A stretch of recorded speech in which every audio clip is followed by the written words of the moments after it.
Hi guys, welcome to my channel. If you're new to my channel, kindly hit the subscribe button. If you're a returning viewer, thank you. I appreciate your love and support.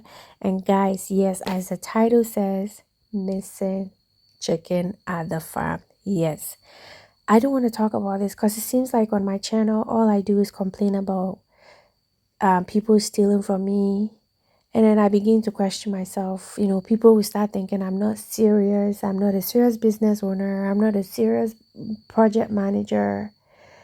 And then I sit back and I think, you know what? No, it has nothing to do with me. In Ghana, it doesn't matter how nice you are as an employer, as a builder. At some point, you have somebody steal with it because 99% of people in Ghana are thieves. I don't know if it's because of poverty or just they think they're entitled for whatever you have. They are dishonest, they are thieves. And yeah, missing more chicken. So this video is all about that, okay? So thank you and stay tuned.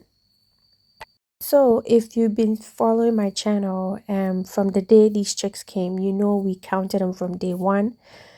And then we have a system where we keep track of everything, medication, how many chicken we have on hand.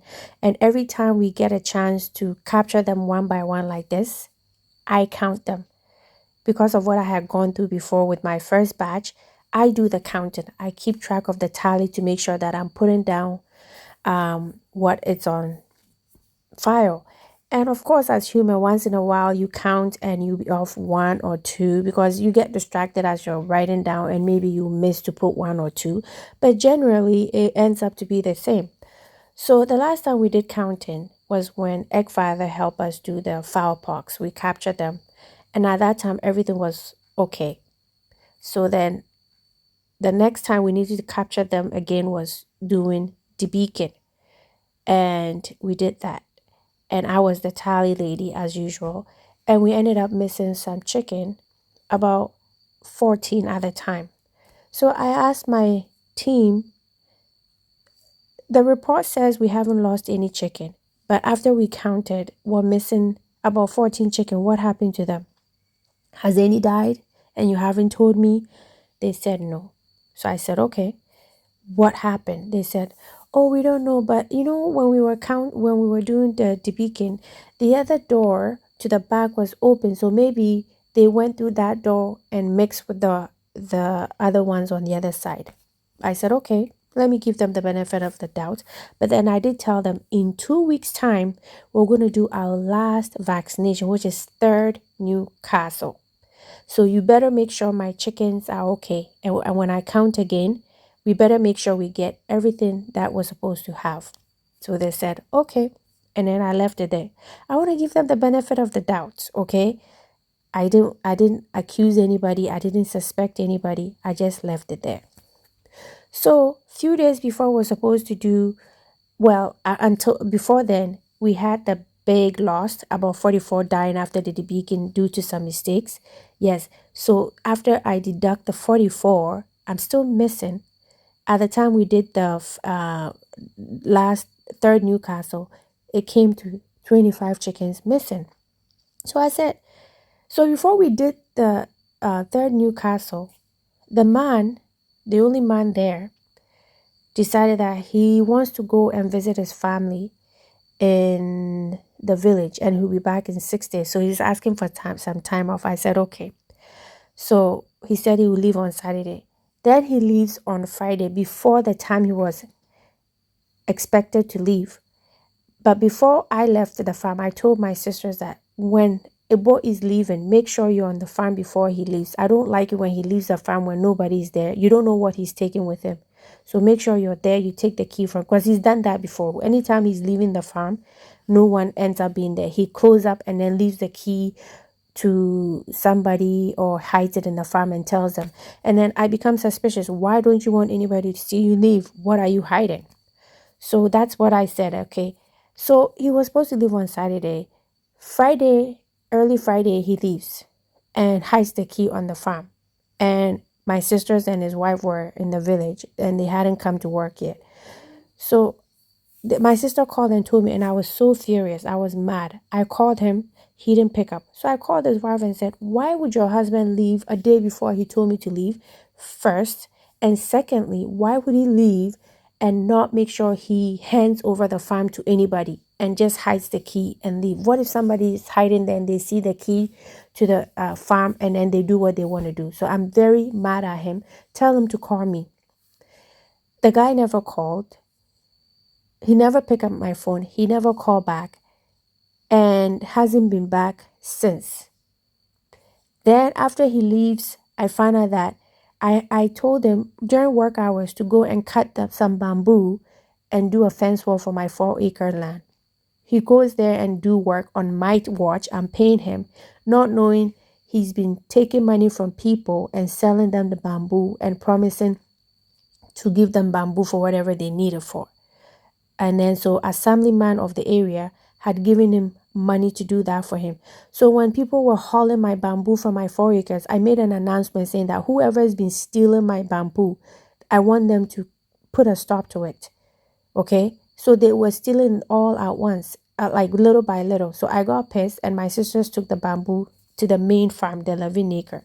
So then the assemblyman comes and said, oh, he heard that I'm accusing them of stealing. I said, no. I said, whoever has been taking my bamboo, I didn't know my worker has been selling you the bamboo and he has taken money from you on my watch and while I'm paying. He's like, honestly, I didn't know he works for you. So I was pissed off. And that time he had gone for 2 weeks. He said he was going for a week. He didn't come. So I told his wife that I'm very annoyed at your husband and get all his stuff from the farm. I don't want him to ever come back here again.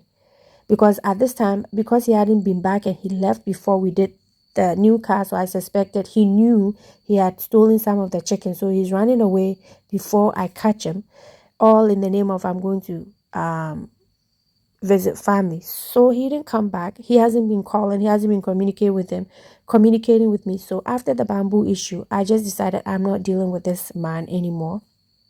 And that was that. Okay. So backstory, before I hired this man, I swore that I wasn't going to hire anybody to sleep on the farm. I didn't care anymore because I hadn't had good luck. They come, they steal, or they come within few weeks, few months, they quit on you, they don't give you notice. So I decided that with my two sisters, I'm just going to hire women. Then I also decided that I'm not hiring anyone from the village. Anyone who lives in the village is out because they always come with a set of problems. I've tried that, didn't work. So there's this lady, she used to work for a nearby farm.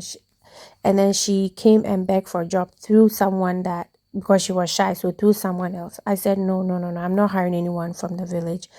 And the guy's like, no, she's not from here. She's from the north. She came here to do a job and now she's here, blah, blah, blah. It took about 2 to 3 months before I gave this woman a go. And she came. She's okay. She's not as hardworking, but she's from the north. But I think she was born somewhere in the Kumasi, so she's really not like a northerner like what I was expected. Fine. So I decided to manage her. So I was managing her plus my sister. They go to work. They close up. They go home at night, and that was that. It was working. I hadn't had any issue with theft. I hadn't had any issue with breaking, so it was working. Then through her husband will come hang around on the farm. He will offload my feed. He will weed around the farm all by himself without me asking him or paying him. Then the wife said, oh, my husband is not working. So in case you have any opening, let me know. I said, no, I don't want, he's like, I don't want anybody from the village. Like, no, he's not from the village. We all came here for work and now we don't work for this person anymore. So we're not doing anything now. I said, okay, I'll talk to my husband about it. So apparently around that time, my husband was in time. So we spoke about it and then we decided to hire him on. Just about 3 months ago, it wasn't long ago. He was good. My husband was here. They were working, blah, blah, blah. We gave him exactly the amount of money he asked for because we always asked him, how much you think if I pay you, you do the job and do it well without you stealing. And they named their price. And more than 90% of the time to 100, we always give them what they ask for. We are very nice. We treat them with respect. We do everything we can do as possible to make sure we have good employees. But it doesn't work in Ghana. It doesn't matter what you do. It doesn't work in Ghana. This guy, we did not hire him to stay on the farm. We hired him as come to work with your wife and go home. He offered to move to the farm because he said, oh, our rent is coming up. We don't have money to pay our rent, blah, blah, blah, blah, blah. So we said, okay, sure, move into the farm. That way we'll have people there overnight and whatever. So he moved to the farm shortly after the wife joined him. So two of them were on the farm. Fine, everything was going on. I decided then my husband had to go back to work. You know how it is. He's not here completely yet, soon. So he left, and then things started happening. They were fighting with my sisters and blah blah blah. I settled that. So business as usual were going on. Everything not perfect, but we were managing. Okay, we were managing. You have to manage in Ghana when it comes to employees. Then fast forward to us doing the beacon, and chicken goes missing, and now nobody knows where it is. At that time, the man was there, but like I said, I told them we're gonna count again during the last vaccination, and I better get all of it. At that time, the man had traveled. Then I found out about other dishonesties and stuff, and it's the same boy that when he's supposed to be working, he's in the bush hunting for bush meat and all kinds of crap. So the second counting, he wasn't there and it was missing. So I kept asking the wife what happened. And I was suspicious because every time they left the farm, they made sure no one was there. So I was thinking they sold some and gave it to a family member to raise, or took it to their nearby village or something. That's what I was suspecting. But I couldn't get them. I knew my sisters were out. They would not steal. And those are the two people that were staying on the farm. So if anything, they know more. My sisters don't stay there. And I know they will not do steal my chicken for anything. They don't even eat chicken. They don't know. I know for sure it's not my sisters. And they also know it's not them. So, but I always include all four of them. Like I expect them to give me answer because I said I have four employees. Where are my chicken, including my sister? So I always ask all of them, and they didn't know. I talk to them. They don't say anything. They deny. Then they talk among themselves. So fast forward to, we're working, and the husband hasn't been back. It's almost been 3 weeks, and then I went there after the bamboo issue. I confronted her. I said, your husband is a thief and he's very dishonest. He's taking money from people when he's working for me and blah, blah, blah. So tell him if he steps a foot in the farm, I'm going to arrest him. And I left it at. So a few days later, I go to the farm, and then one of my sisters tells me that, oh, Becky says at the end of the month, she wants to go to Kumasi. She didn't even have the audacity to tell me. So I said, okay. I asked her, she said, yeah, I have to go. And I said, why are you going? Because I've been studying. The marriage is not even all that tight. The man apparently doesn't help, takes her money and whatever. So if you know me, you know I have a soft spot for women and children. So I gave her advice. So why are you giving up your job to go? Are you sure your husband will support you? You have to take care of the kid. Fine. I said, why are you going? She said, I have to do some customary rights in my village. I had a miscarriage and my dad told me I had to do something and I didn't do it, and since then things has been happening, so I have to go and perform that right and I'll be back. I said, okay, sure.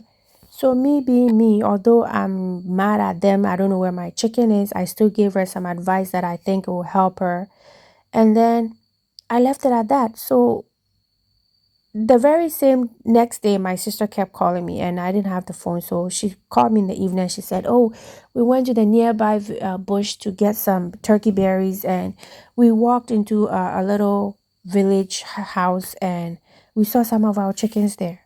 I said, what? Really? And it's Ibu's friend. So I said, are you absolutely sure? Or did you see them? She said, yes. Two of my sisters and their friend. They said, yes. I said, did you take a video or picture? She said, no, my battery was low, so I didn't take my phone. So in the morning, she said she sent her friend over with her phone to take a picture while they went to work. And I saw the picture. So I got mad. They called me. I had other things to do. So right after I was done, I went to the local police station to talk to the CID.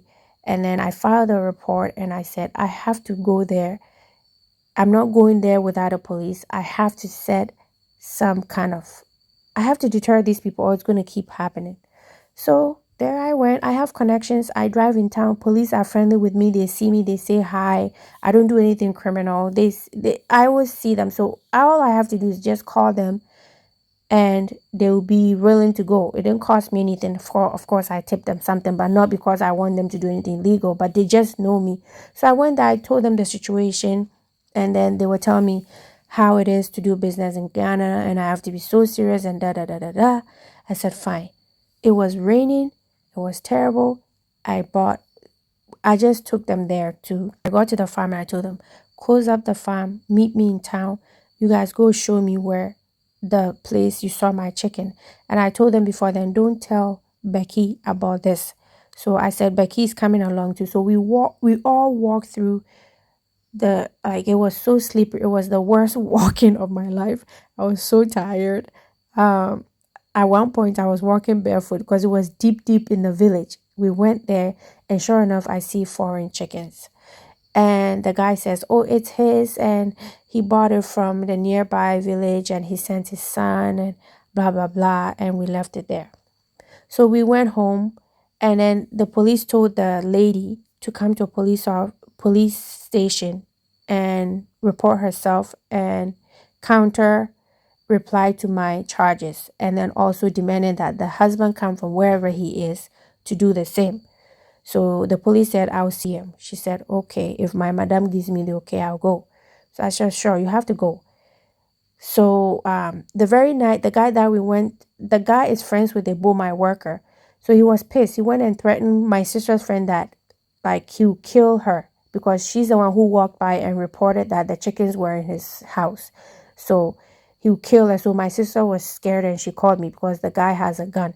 I said, if anything happens, anything funny happens, I'm telling the police it's him. So he shouldn't even try. Then the next day, my sister calls back and said, now everybody in the village is talking because they saw that I brought the police and they're scared that I'm going to take them to the voodoo house and whatever. But some few weeks ago, the guy came there and sold them chicken, like barbecue chicken. So to keep a long story short, this is us going there. It wasn't an easy work, but we went there, took a look at it, took few videos. I inspected the chicken and they are my chicken, but they're still denying it. So the police told him to also come and tell him where the farm is, where he got the chicken. But instead of going, he went there to threaten that he's going to kill the lady. And I said, no, he wouldn't dare touch her because if he does, then we know exactly where to get them. This is like a little village in the middle of the village. Like no one lives there. It's not developed. So they never suspected that we would ever come there. So they were surprised when my sister said when they saw them, they chased the chicken away trying to hide her.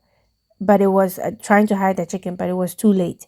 So I went to there to look at it and I can tell you for sure those are some of my chicken. But then after we went there and all that, the next day the story changed. The girl was scared and I called her to see if she went to the police station and she confessed. She confessed, but it's too long. If I add it to this video, it's going to be too long. So in the next video, I'll tell you all about what happened, okay? So yeah, thank you. This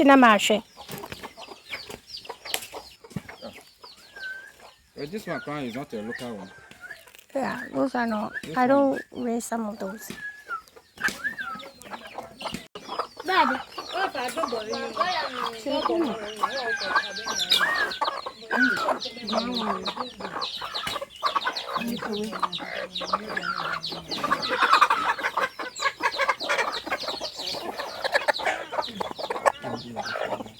Chona mindi biki ang kamuhunan. Amne. Dada time na yeye dempa. Yeye mo pandi bia. Pandin wayo ke dibikin na wayo we. Na tagana no me dibika. So, So yes, that's it for this video. In the next video, I have a voice recording of the girl confessing and telling me exactly what happened, but I'm not sure whether it's true or not. and she didn't go to the police station. She took off. So she said she'll be back, but I doubt it because she was already leaving at the end of the month already. I just, by going to the police station, she took off a week sooner. So, yeah, now people are not going to mess with me. So just stay tuned and listen to what she said happened. Why didn't you tell me that for a month? Thank you and smile. Bye, guys.